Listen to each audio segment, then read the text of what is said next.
2025 මැයි මාසයේ එනම් මේ මස සිම්බාබ්වේ කණ්ඩායම එංගලන්ත තරග සංචාරයක යෙදීමට නියමිතයි.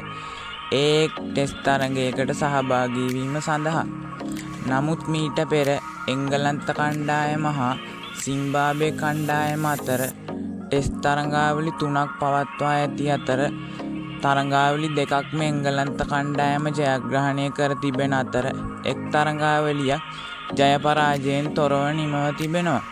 ඉතින් තරගාවලියට එක්වන 15 දෙනෙකුගෙන් යුත් සිම්බාබ්වේ සංචිතය මේ වන විට නම් කර තිබෙන අතර නායකත්වය හිමිව තිබෙන්නේ ක්‍රෙයිග් ගෙර්වින් හටයි. එංගලන්ත කණ්ඩායම 13 දෙනෙකුගෙන් යුත් සංචිතයක් නම් කර තිබෙන අතර එංගලන්ත කණ්ඩායමේ නායකත්වය හිමිව තිබෙන්නේ බෙන් ස්ටෝක් හටයි.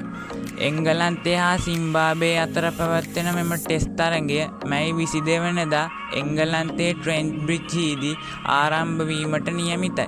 ඒ ශ්‍රී ලංකා වේලාවෙන් පස්වරු 3:30ට. සිම්බාබ්වේ කණ්ඩායම හා එංගලන්ත කණ්ඩායම අතර පැවැත්වෙන මෙම ටෙස්ට් තරගය කවුරුන් ජයග්‍රහණය කරාවිද කියලා පහලින් කමෙන්ට් කරගෙන යන්න වගේම දිනුවයි ස්පෝර්ට්ස් YouTube චැනලය සබ්ස්ක්‍රයිබ් කර අදම එකතු වෙන්න.